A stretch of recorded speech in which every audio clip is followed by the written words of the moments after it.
എല്ലാവർക്കും നിംഷാസ് കിച്ചണിലേക്ക് സ്വാഗതം. ഇന്ന് ഞാൻ തയ്യാറാക്കുന്നത് ഒരു ഗോവൻ സ്റ്റൈൽ ചിക്കൻ കറിയാണ്, ചിക്കൻ വിന്താലു. ഇത് വളരെ ടേസ്റ്റി ആയിട്ടുള്ള ഒരു ചിക്കൻ ഡിഷ് തന്നെയാണ്. ഇത് ചപ്പാത്തിയുടെ കൂടെ, ചോറിന്റെ കൂടെ, എല്ലാത്തിൻ്റെ കൂടെ നല്ല കോമ്പിനേഷൻ തന്നെയാണ്. അപ്പൊ നമുക്ക് ഇതെങ്ങനെ തയ്യാറാക്കണേന്ന് നോക്കാം. അപ്പൊ നമുക്ക് തുടങ്ങിയാലോ.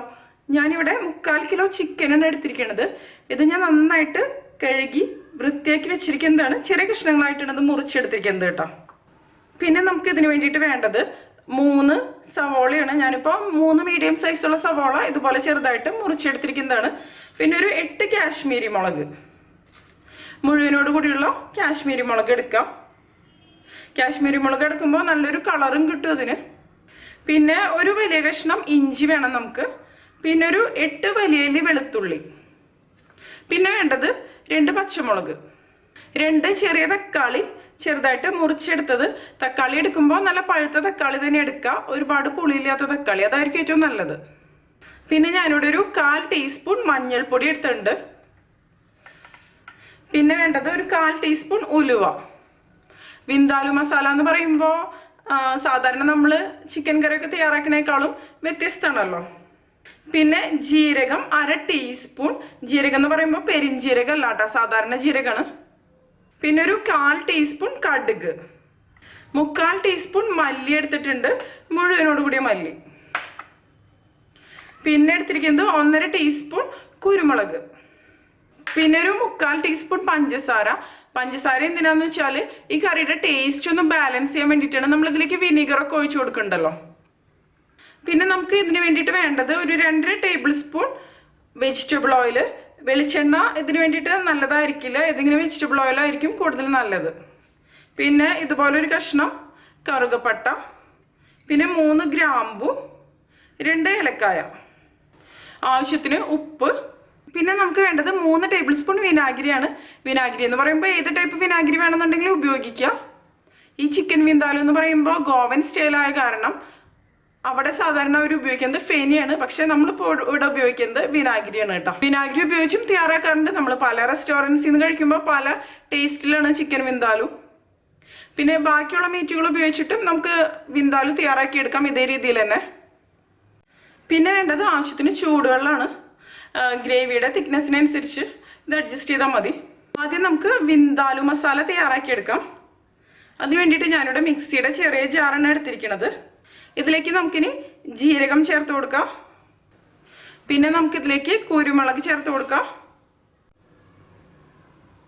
ഇനി നമുക്കിതിലേക്ക് മല്ലി ഇട്ട് കൊടുക്കാം. പിന്നെ ഉലുവ ചേർത്ത് കൊടുക്കാം.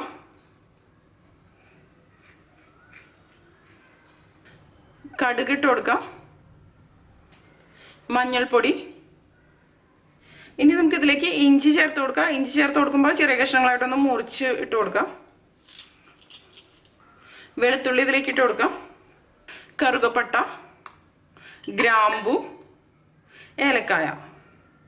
ഇനി നമുക്കിതിലേക്ക് 3 ടേബിൾ സ്പൂൺ വിനാഗിരി ഒഴിച്ചു കൊടുക്കാം. എന്നിട്ട് ഇത് നമുക്ക് നന്നായിട്ടൊന്ന് അരച്ചെടുക്കാം. ഞാൻ അരച്ചെടുത്ത് കൊണ്ടുവരാം. ഇതിപ്പോൾ ഞാൻ അരച്ചെടുത്തിട്ടുണ്ട്. ഇത് അരച്ചെടുക്കുന്ന സമയത്ത് നല്ലൊരു അടിപൊളി മണം വരുന്നുണ്ട്. വിന്താലു മസാലയ്ക്ക് ഒരു പ്രത്യേക മണം തന്നെയാണല്ലോ. ഇതിപ്പോൾ ഈ ഒരു രീതിയിലാണ് ഞാൻ അരച്ചെടുത്തിരിക്കുന്നത്. ഇനി നമുക്കിതിലേക്ക് മുളകും കൂടിയും ചേർത്ത് നന്നായിട്ടൊന്നും കൂടി ഒന്ന് അരച്ചെടുക്കാം. മുളക് നന്നായിട്ട് അരച്ചെടുക്കാൻ വേണ്ടിയിട്ട് വേണമെന്നുണ്ടെങ്കിൽ ചൂടുവെള്ളത്തിലൊന്ന് സോക്ക് ചെയ്തെടുക്കാം. അപ്പോൾ പെട്ടെന്ന് തന്നെ അരഞ്ഞ് കിട്ടും. ഞാനിതിപ്പോൾ ഡയറക്റ്റ് ഇട്ടിട്ട് അരച്ചെടുക്കുകയാണ് ചെയ്യണത്. മിക്സിയുടെ ചെറിയ ജാറിൽ അരച്ച് കഴിഞ്ഞാൽ പെട്ടെന്ന് തന്നെ അരച്ചെടുക്കാൻ പറ്റും. ഇതിലിപ്പോൾ ഈ നമ്മൾ ഒഴിച്ചു കൊടുത്ത വിനാഗിരി ഇല്ലേ, ഇത് മതിയാവില്ല. ഇതിലേക്ക് കുറച്ചും കൂടി വെള്ളം ഒഴിച്ചു കൊടുക്കാം. വിനാഗിരി ഒരുപാട് ഒഴിച്ചു കഴിഞ്ഞാൽ പിന്നെ എന്താ പറയുക, ഭയങ്കര പുളിയായിരിക്കുമല്ലോ. ഞാൻ 1 ടേബിൾ സ്പൂണും കൂടി വിനാഗിരിയാണ് ഒഴിക്കണത്, ബാക്കി വെള്ളം.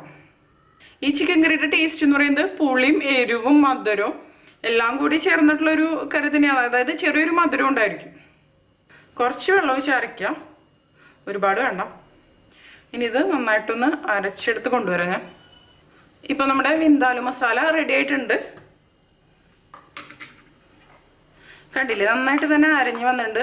ഞാനിതിലേക്ക് 1-2 ടേബിൾ സ്പൂൺ വെള്ളം കൂടി ചേർത്ത് കൊടുത്തിരുന്നു. കാരണം അത്യാവശ്യത്തിന് വെള്ളം ഇല്ലാന്നുണ്ടെങ്കിൽ നന്നായിട്ട് തന്നെ അരഞ്ഞ് വരില്ല. വിന്താലു മസാല റെഡിയാക്കി കഴിഞ്ഞാൽ പിന്നെ ഈ ചിക്കൻ വിന്താലു തയ്യാറാക്കാൻ അത്ര വലിയ ബുദ്ധിമുട്ടൊന്നുമില്ല. കാരണം ഇതിലത്തെ ഓൾമോസ്റ്റ് എല്ലാ ഇൻഗ്രീഡിയൻസും ഇതിൽ തന്നെ ഉണ്ടല്ലോ. ഇനി നമുക്കിപ്പോൾ ചിക്കൻ വിന്താലു തയ്യാറാക്കാൻ തുടങ്ങാം. ഞാനിവിടെ ഒരു കടായി എടുത്തിട്ടുണ്ട്. ഇതിലേക്ക് നമുക്ക് എടുത്തു വെച്ച വെജിറ്റബിൾ ഓയിൽ ഒഴിച്ചു കൊടുക്കാം. ഈ വിന്താലു ഒക്കെ തയ്യാറാക്കുമ്പോൾ അത്യാവശ്യം ഓയിൽ വേണം, എണ്ണ തെളിഞ്ഞ് വരണം. ഇപ്പം എണ്ണ നന്നായിട്ട് തന്നെ ചൂടായിട്ട് വന്നിട്ടുണ്ട്. നമുക്ക് ഇനി ഇതിലേക്ക് മുറിച്ച് വെച്ച് സവോള ചേർത്ത് കൊടുക്കാം. ഇതിൻ്റെ കൂടെ തന്നെ ഞാൻ പച്ചമുളക് കട്ട് ചെയ്തതും ഇട്ട് കൊടുക്കുകയാണ്. ഇതിലേക്ക് നമുക്കിനി ആവശ്യത്തിന് ഉപ്പ് ചേർത്ത് കൊടുക്കാം. ഇനി ഇതെല്ലാം കൂടി നന്നായിട്ടൊന്ന് മിക്സ് ചെയ്തെടുക്കാം. ഉപ്പ് ചേർക്കുമ്പോൾ സവാള പെട്ടെന്ന് തന്നെ വഴന്നു വരും. നിങ്ങൾക്ക് വേണമെന്നുണ്ടെങ്കിൽ ചിക്കൻ കഷ്ണങ്ങൾ നമ്മൾ റെഡിയാക്കി വെച്ച വിന്താലു മസാല ഇല്ലേ, അതിൽ നിന്ന് പകുതി എടുത്തിട്ട് അതിൽ മാരിനേറ്റ് ചെയ്ത് വെക്കാം. ഇപ്പം നമ്മുടെ സവാളയൊക്കെ നന്നായിട്ട് വഴന്നു വന്നിട്ടുണ്ട്. ഇത് മതി. ഇനി നമുക്കിതിലേക്ക് നമ്മൾ നേരത്തെ അരച്ച് വെച്ച വിന്താലു മസാല ഇല്ലേ, അതാണ് ചേർത്ത് കൊടുക്കേണ്ടത്.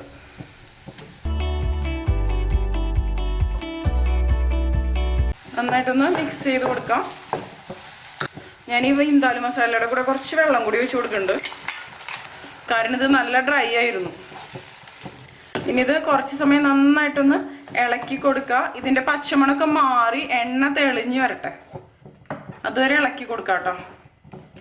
ഈ ഒരു സ്റ്റെപ്പൊക്കെ കുറച്ച് സമയം എടുത്ത് ചെയ്യുക. അപ്പോഴായിരിക്കും നമ്മുടെ ചിക്കൻ വിന്താലു കഴിക്കാൻ നല്ല ടേസ്റ്റ് ഉണ്ടാവുള്ളൂ. നമ്മൾ കാശ്മീരി മുളക് ചേർത്ത് കൊടുത്ത കാരണം തന്നെ ഇതിന് നല്ലൊരു കളറും ഉണ്ട്.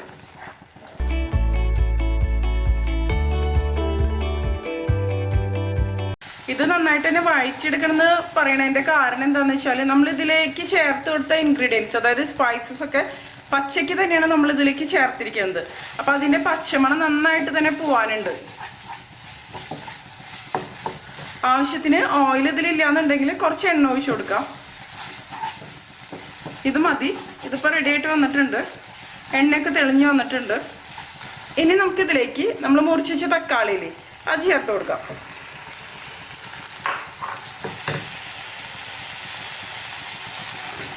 അതിനുശേഷം നന്നായിട്ടൊന്ന് മിക്സ് ചെയ്ത് കൊടുക്കാം. ഇനി ഇത് നമുക്കൊന്ന് അടച്ച് വെച്ച് വേവിച്ചെടുക്കാം. ഈ തക്കാളി നന്നായിട്ട് തന്നെ കുക്കായിട്ട് വരണം. ഇടയ്ക്കൊന്ന് തുറന്ന് ഇളക്കി കൊടുക്കാം കേട്ടോ, അല്ലാന്നുണ്ടെങ്കിൽ ചിലപ്പോൾ അടിയിൽ പിടിക്കാനൊക്കെ സാധ്യതയുണ്ട്. ഇനി നമുക്കിതൊന്ന് തുറന്ന് നോക്കാം. ഇപ്പോൾ കണ്ടില്ലേ, തക്കാളിയൊക്കെ നന്നായിട്ട് കുക്കായിട്ട് എണ്ണ തെളിഞ്ഞ് വന്നിട്ടുണ്ട്. ഇത് മതി. നമുക്കിനി ഇതിലേക്ക് ചിക്കൻ കഷ്ണങ്ങൾ ചേർത്ത് കൊടുക്കാം.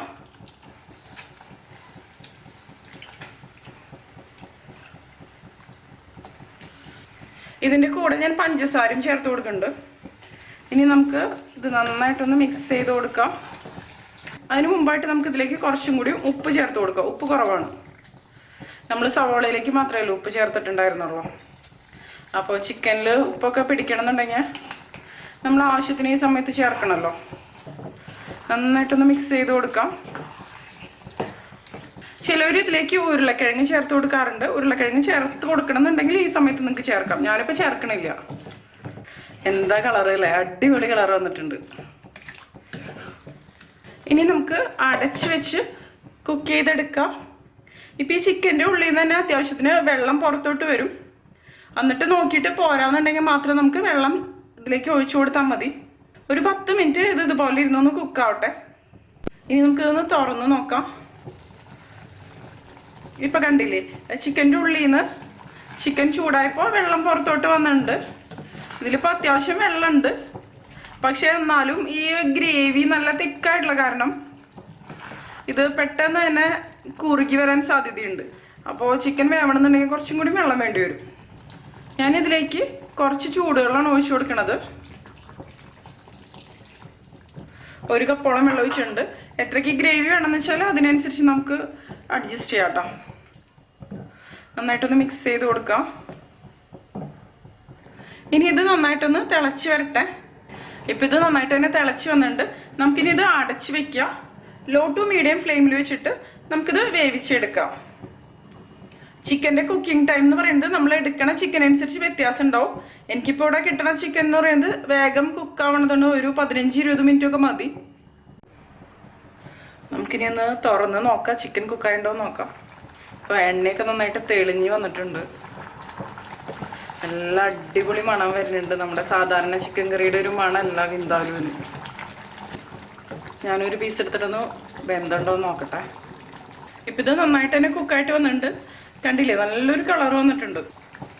ഞാനിനി ഫ്ലെയിം ഓഫ് ചെയ്ത് കൊടുക്കണേ. നമ്മളെപ്പോഴും ഏത് കറി വെക്കണമെന്നുണ്ടെങ്കിലും ലോ ടു മീഡിയം ഫ്ലെയിമിൽ വെച്ചിട്ട് കുക്ക് ചെയ്തെടുക്കുക. ഹൈ ഫ്ലെയിമിൽ വെച്ചിട്ട് കുക്ക് ചെയ്തെടുത്ത് കഴിഞ്ഞിട്ടുണ്ടെങ്കിൽ ഈ കഷ്ണങ്ങളുടെ ഉള്ളിലൊന്നും മസാല ശരിക്കും പിടിക്കില്ല. ഇതിപ്പോൾ നല്ല പെർഫെക്റ്റ് ആയിട്ട് തന്നെ വന്നിട്ടുണ്ട്. ആവശ്യത്തിന് ഗ്രേവി ഉണ്ട്. നമ്മൾക്ക് എത്ര ഗ്രേവി വേണമെന്ന് വെച്ചാൽ അതിനനുസരിച്ച് നമുക്ക് എടുക്കാം. ശരിക്കും ഈ വിന്താലുവിൻ്റെ കാര്യം പറയുകയാണെന്നുണ്ടെങ്കിൽ ഏറ്റവും പോപ്പുലർ ആയിട്ടുള്ളത് പോർക്ക് വിന്താലു ആണ്. പിന്നെ ബീഫ്, മട്ടൻ, ചിക്കൻ എല്ലാം ഉപയോഗിച്ചിട്ട് വിന്താലു തയ്യാറാക്കും. നിങ്ങൾക്ക് ബാക്കിയുള്ള മീറ്റുകളും ഉപയോഗിച്ചിട്ട് ഈ ഒരു രീതിയിൽ തന്നെ തയ്യാറാക്കിയെടുക്കാം. അപ്പോൾ എല്ലാവരും ട്രൈ ചെയ്ത് നോക്കിയിട്ട് നിങ്ങളുടെ എക്സ്പീരിയൻസ് ഷെയർ ചെയ്തോളൂ കേട്ടോ. നിങ്ങൾക്ക് എൻ്റെ വീഡിയോ ഇഷ്ടമാവുകയാണെങ്കിൽ നിംഷാസ് കിച്ചൻ സബ്സ്ക്രൈബ് ചെയ്തോളൂ കേട്ടോ. സബ്സ്ക്രൈബ് ചെയ്യുമ്പോൾ സബ്സ്ക്രൈബ് ബട്ടൻ്റെ തൊട്ടടുത്ത് തന്നെ ചെറിയൊരു ബെല്ലൈക്കൺ കൂടി കാണാം. അതൊന്ന് എനേബിൾ ചെയ്യുക. അപ്പോഴാണ് ഞാൻ അപ്ലോഡ് ചെയ്യുന്ന വീഡിയോസിൻ്റെ നോട്ടിഫിക്കേഷൻ നിങ്ങൾക്ക് കിട്ടുള്ളൂ കേട്ടോ. പിന്നെ ലൈക്ക് ചെയ്യുക. അതുകൂടാതെ നിങ്ങളുടെ ഫ്രണ്ട്സിനും ഫാമിലിക്കും ഒക്കെ ഒന്ന് ഷെയർ ചെയ്ത് കൊടുക്കുക. പിന്നെ നിങ്ങളുടെ അഭിപ്രായങ്ങളൊന്ന് കമൻറ്റ് ചെയ്തോളൂ കേട്ടോ. അപ്പം മറ്റൊരു അടിപൊളി റെസിപ്പി ആയിട്ട് നമുക്ക് വീണ്ടും കാണാം.